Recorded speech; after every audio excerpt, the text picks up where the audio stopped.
Alrighty, Pharrell again, Flow Roofing, not in Coeur d'Alene anymore. This time, anyone gonna guess it? You saw the waterfall, you probably guess it. Spo Compton, and beautiful red brick buildings, historic, as old as the Oregon Trail, I'm sure. But I thought we would talk about some roofs because I'm looking at the convention center roof and I'm Googling and Moogling over a bunch of details really around these diverter curbs and how it shuffles water, slows it down to the drains, and kind of diverts the volume from being concentrated anywhere, which is awesome. Almost keeps it structural too. And I imagine there's probably some snow considerations as well. But as we're flowing and looking down at some of these things, I can't help. I was telling the security guy came out here, and he's like, "Hey, what are you doing on the roof?" And I mean, totally reasonable, you know. I mean, just communication breakdown, which is it's gonna happen, I feel like. But I was supposed to be introduced and expected. Now, I did miss my flight last night, so I had to rebook and cover this one. But look at this restaurant grease down there. That's no bueno, non-TPO. It's a Gaff Everguard 60 mil, which is probably consistent because the buildings match color with what's on the convention center. Although that's been put together and added on, it looks like too. Security guy's like, "What are you doing on the roof?" And I mean, you should have pulled your gun on me, bro. You would have had me. I let him know, hey, you know, we're just working with ownership here to do an inspection for the portfolio, and they would like that not to be split there. Taking a look at some of these details, he's like, cool, I get a good vibe, cool. And well, I was like, hey, while you're up here, let me show you a couple things. Had him poke his head over the parapet, and he's like, oh, no, thank you. So I showed him a couple of the issues for holes that are on the front section there to the east, or the west actually. And then I tried to get him to look at these patches, and he's like, this ain't for me. Well, I don't think anyone should be comfortable up this high looking down either. We're gonna finish the inspection down there at the third floor. This is 15 up this time, which is, I think, probably mid to high. It's not a skyscraper by any means. Upper mid realistically. But when I'm walking around here trying to figure out what the patch thought process was down below, you have some recent repairs. But what's odd, even more odd than anything else, oh, look at that, that's thinning out. You can see through it. Okay. Is that generally these patches are consistent with plates and screws. So they're reinforcing the field for some reason. And to reverse engineer these roofs to come up with the thought process necessary, they got the cable too, so the guys can zip around the edge, I guess. Oh, we're gonna have to touch that guy up. Probably get this hood too. Look at that. They've had some issues. The roof is getting there. It's obviously no maintenance involved. Preventative maintenance, folks. Your commercial roofs, your convention centers, your hotels, your portfolio, your investment, your investors, your bankers, your stockholders depend on it. That you take care of these roofs because they take care of you. The building is an asset to your portfolio, but the roof is an asset to the building. I'm not spitting knowledge here, this is just facts, right? Like, you just need to take care of. Oh, see, I don't like that either. See, that's the issue with the one. We'll walk over there and show you a little bit. But I mean, the reason why I want to click record more than anything was just to have a moment. Oh, you got some chicken bone up here. Probably crow or something. To take a moment to reflect. A reflection period, which feels like an honor. When I think about where we started, no one knows what those first couple of years looked like. No one cared. I chose that route, the route less traveled. All my college friends started to get married, started moving up in the corporate ladder, and I'm literally scooping out squirrel shit that smelled like garbage in freezing cold conditions or hot, blazing hot conditions. There was a time where I went cross-eyed and like foaming at the mouth, slurring my speech with heat stroke, trying to get back from Vancouver across the river one summer. And it wasn't even the first day I didn't get hit. It was the second day that smacked me.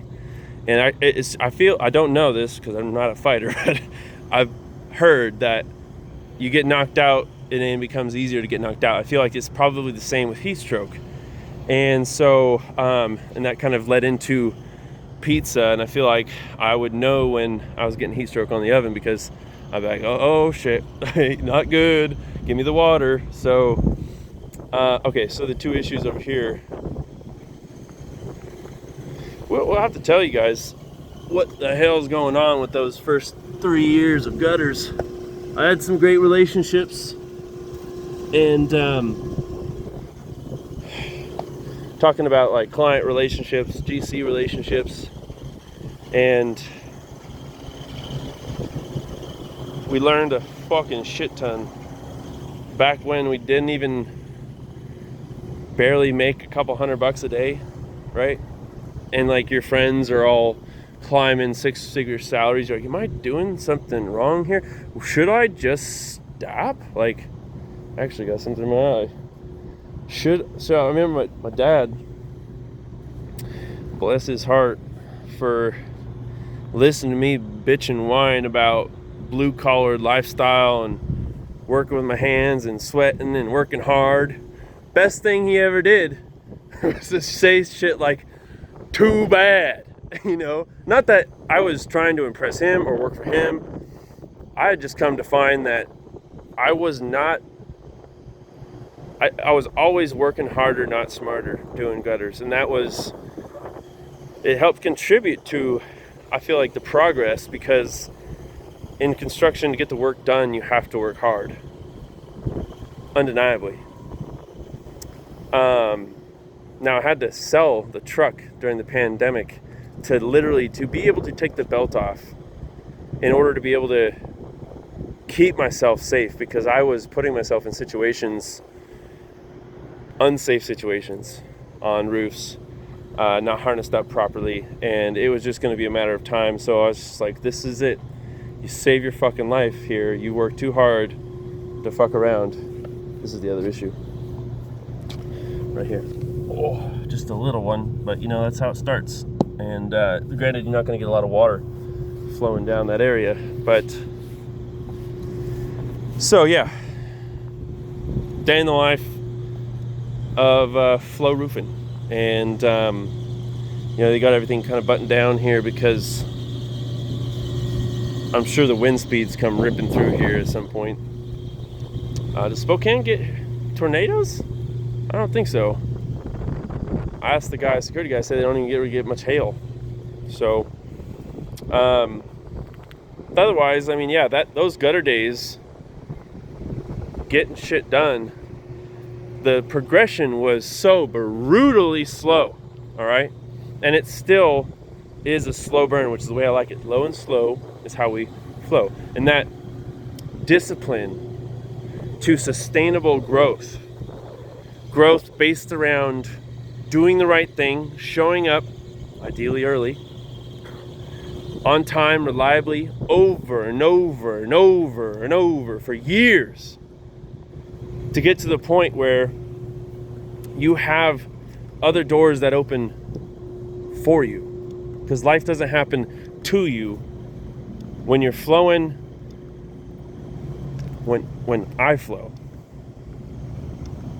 I believe life is flowing for me. This journey, this little random path I'm walking on the roof, is a part of this journey. I'm meant to sit here and discuss with you guys what happened. There's a reason why we're in Spokane. Maybe I think about this. This is where I start to think like Final Destination, that maybe the person that cut me off in traffic saved my life. Maybe the path that I walked on this roof to take an extra 15 minutes to have the conversation is part of saving my life or another person's life. That this fluid biosphere of a planet has a equilibrium, a balance to it that we just don't quite understand. And that whole meant to be thing that my mom would say, or that be here now thing my mom would say, would be exactly, she does still say this too, by the way. We got some chowder a month ago as her birthday, bought her some flowers at the nursery. And all those things are meant to be. And the reason why we're having this conversation is because it is the perfect time to have the conversation, because it is meant to be.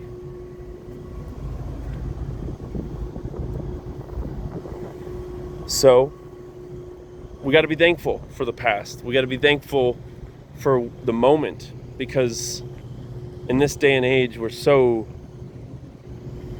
epically upset with the situation at hand, because we're sent out this barrage of should be's and why aren't yous and look at me's. You know, you see these things on the screen and they're so unintentionally disruptive to your own life if you let them, because comparison is the thief of joy. And you're looking at these other people's and you're like, why not me? Why am I not on that wave? Why am I not surfing in that spot? Why don't I have that thing, this and that, right? Fuck getting things too, by the way. Like, if I was a materialistic person, and I mean, there's an investment strategy to spending money, I feel like, that if you're aware of, can be an added benefit to your long-term retirement plan, which is also a construct to make people work for fucking 50 years. When if you would just start the thing and build the biz, right? So I can't speak from my damn pedestal up on the roof, right? Look at you, Mr. Roofer. You're looking at all this roof like, how can I relate to you? I chose not to go after the comfortable salary. I would go wash dishes in college to be able to feed my ass at the pizzeria, to afford my concert tickets. The cloth I come from is a $30,000 shack in the woods that my dad would tarp, and it had a flat fucking roof on it. He would go and there was multiple colored tarps on the roof. I'm like, I've never seen a colorful roof like this, Dad. What the hell's going on? And he would just keep doing, and eventually he knocked it down and actually built what he designed, and it was his vision, and I applaud him for that. But he criticized the design aspect from an architectural standpoint. It was no Spokompton landscape for sure. Call it more of like a shoebox. But I mean, who am I to say? I haven't designed shit, so hopefully I can do better in a shoebox. But what else? It was all meant to be. And I love the fact that I can use a tone of voice that resonates with who I actually am on the roof.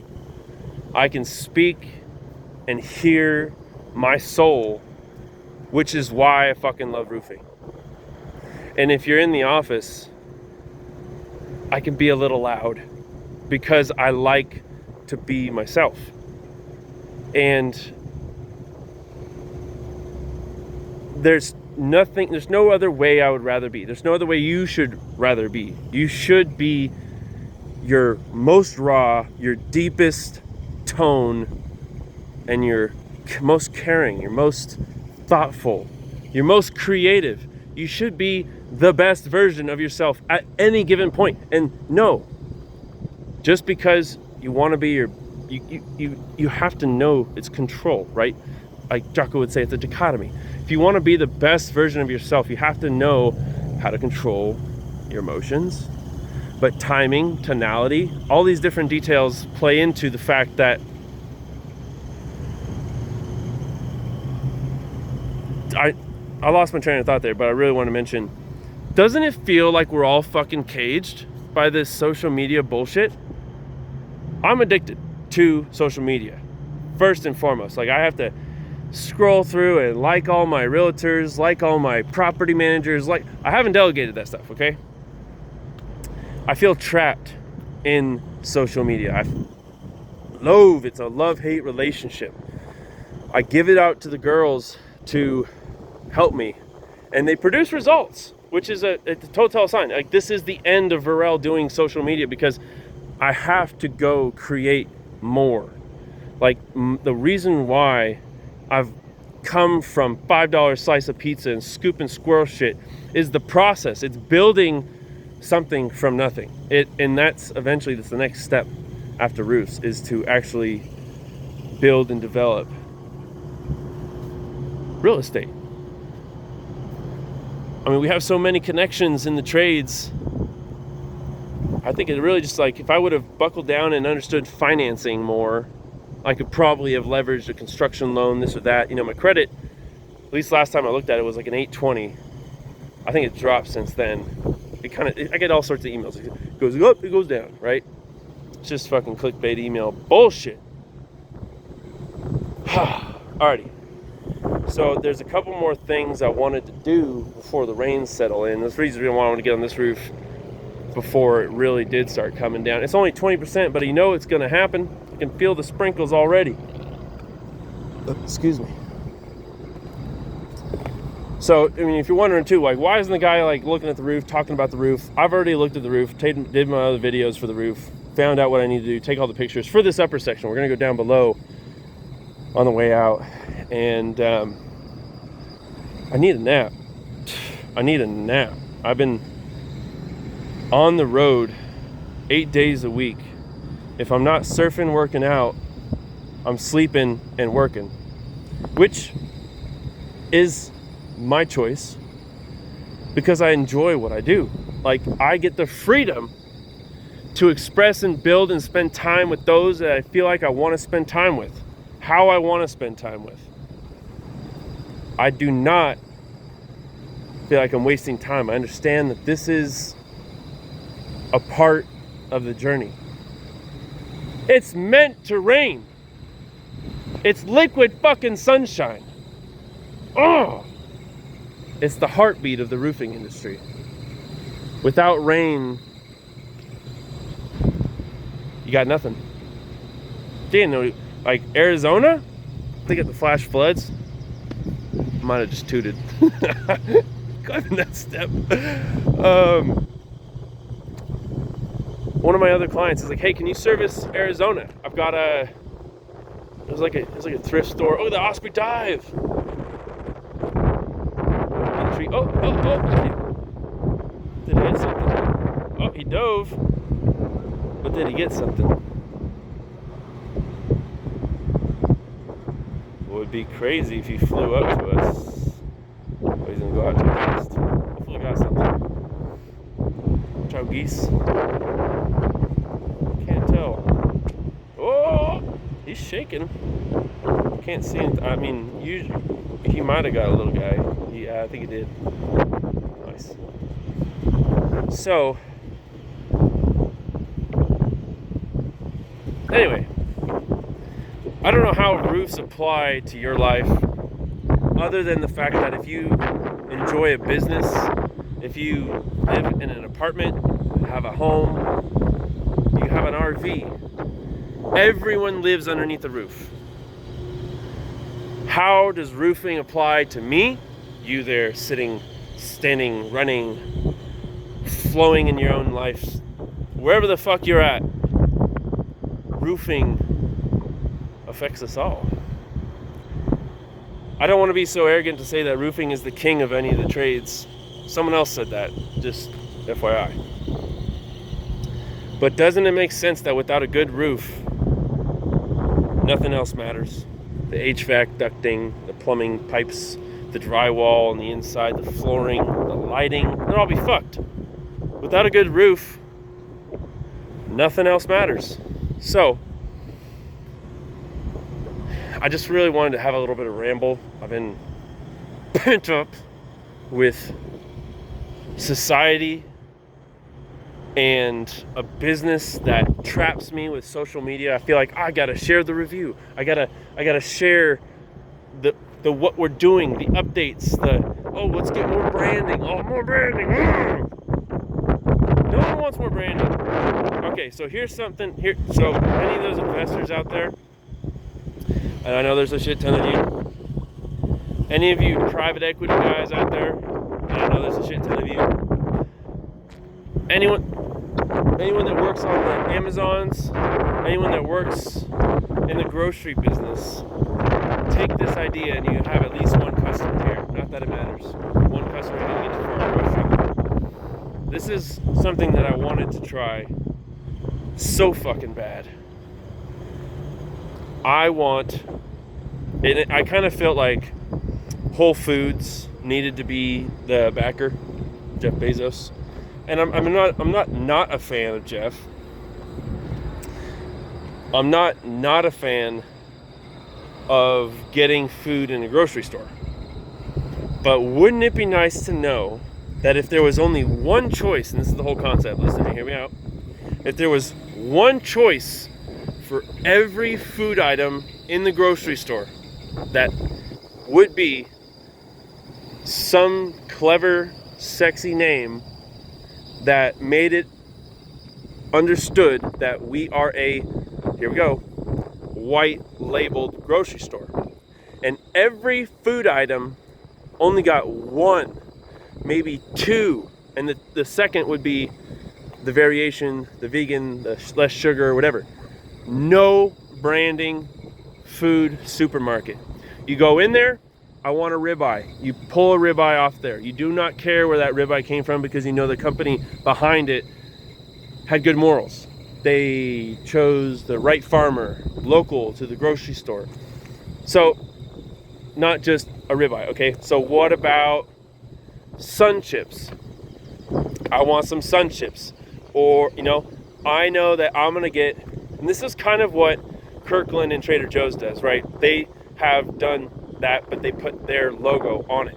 But what if it was just no logo, but high quality food? So you go in there, and it's just a white fucking grocery store. You got some jazzy ass music playing, some excellent lighting to accentuate the quality of the food, and you go in there and whatever you pick, I like the idea. I don't know anyone else. I feel like I want that. I'm overwhelmed by the amount of choice.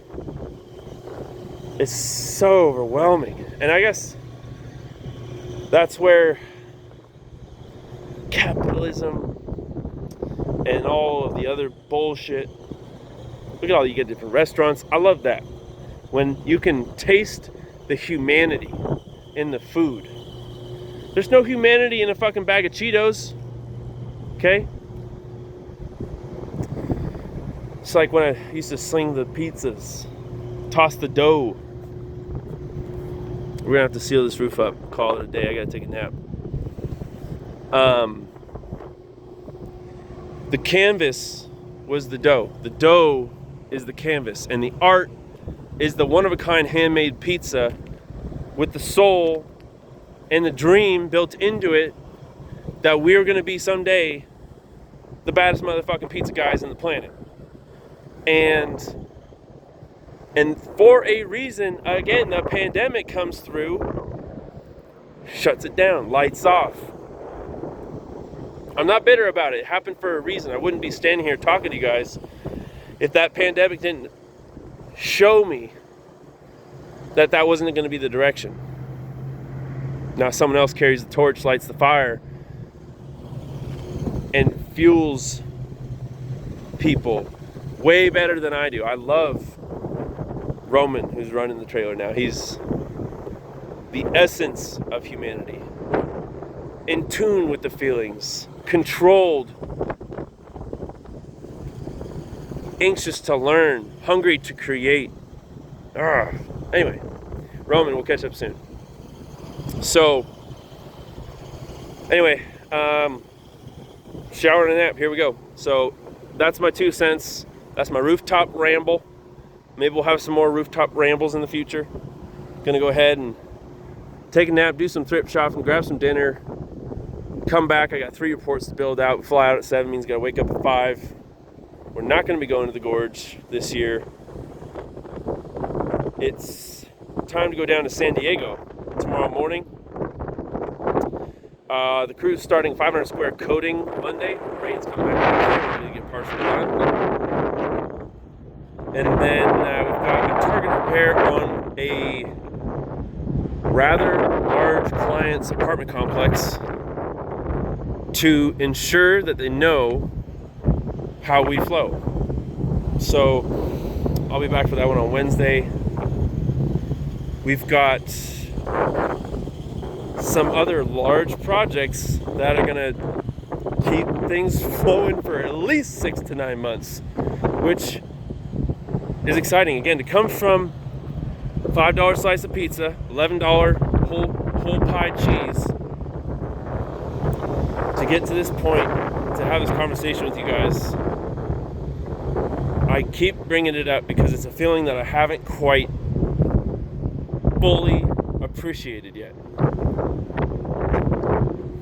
I'm working on it. I also appreciate the feels. Go ahead and get that tuned up as well. But I'm really conscious of the fact that what I'm hungry for, even right now standing in the roofs, I am a little bit hungry, is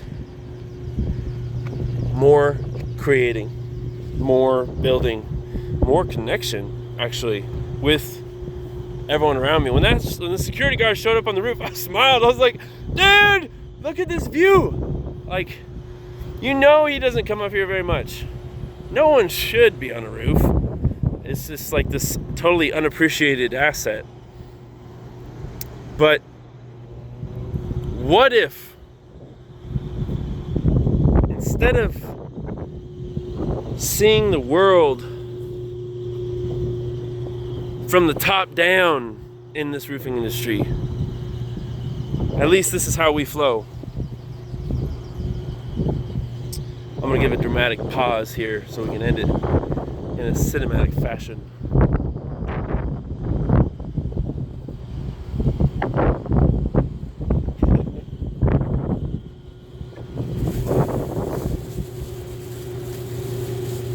Reach into my goodie bags here. Oh fuck, I forgot what I was gonna say. And then we're gonna get on to it, okay? So, can't lollygag here forever. I'd say the most important thing anyone could do, if there's a takeaway from this, is fucking be yourself.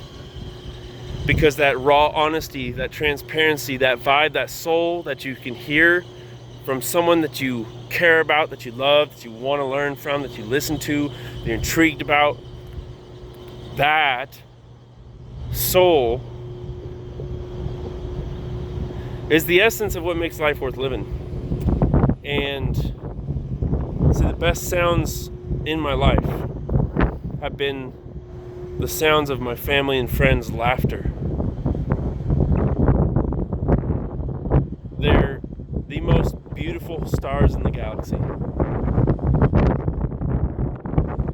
And with that,